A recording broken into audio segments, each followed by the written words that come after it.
I've got so many thoughts about this film. Naomi Ackie is very good as Whitney Houston. Honestly, the acting across the board is good. Stanley Tucci, the whole cast. I have no complaints there.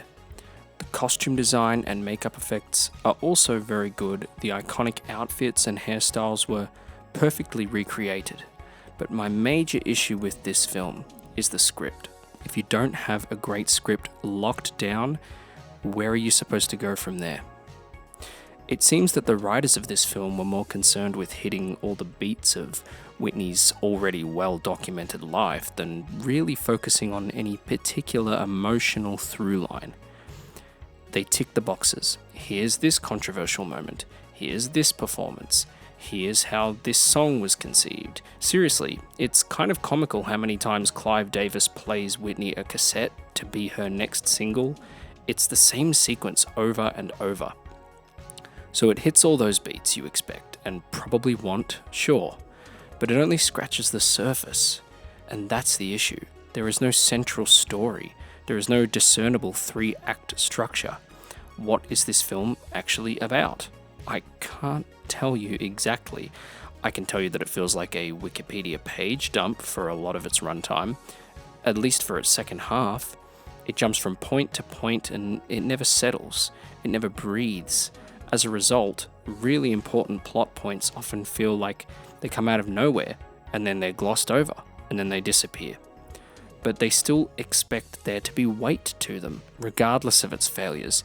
At least a film like Blonde tried to do something different. Not a music biopic, but a recent one nonetheless. I don't like comparisons, but this music subgenre of biopics has really become such a trend in recent years that you can't help but feel fatigued by the formula. 2019's Rocketman focused on Elton John's battle with overcoming addiction, and it placed that struggle at its center. 2018's Bohemian Rhapsody was about Queen as a whole, but it centered around mainly Freddie Mercury's discovery of self. Elvis focused on his marriage and was able to create a consistent story even when the timeline jumped decades.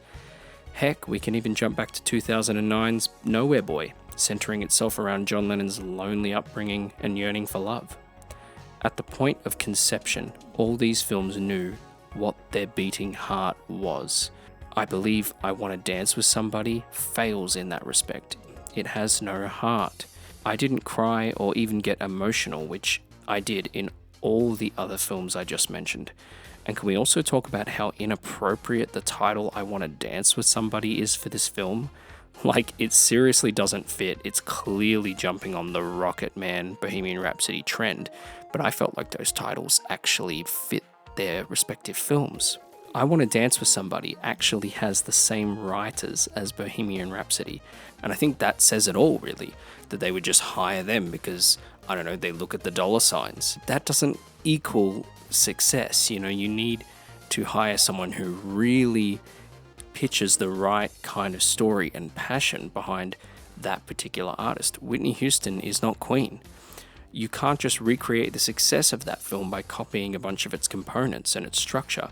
It makes the whole thing seem like a promotional tool. Yet, I don't imagine it increasing Whitney's fan base very much. Maybe if it was a great film, it would. I think that they needed fresh blood on the writing front.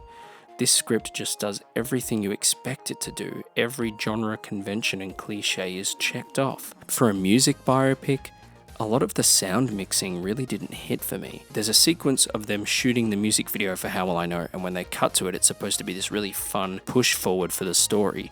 A bit like I'm Still Standing in Rocketman, something like that. But it just didn't earn it.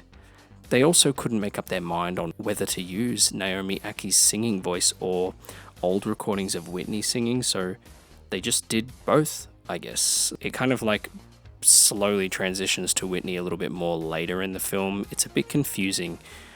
The direction was pretty pedestrian overall as well. It almost sort of looks like a TV movie in many ways. I would say the highlight of the film is Whitney's relationship with Robin Crawford. I wish that they had fleshed out this relationship more beyond the first act. They never even give you closure on it. Robin just disappears in the third act. It was nice learning about that relationship though, as I wasn't aware of how deep it went. Maybe they could have made that more of the central focus of the whole story. I don't want to spoil anything, but while we are on the subject of characters, I was a bit confused on the role Whitney's dad was playing in the narrative. Are we supposed to respect him or not? Does she like him or not? Is he a good guy or not? It's confusing.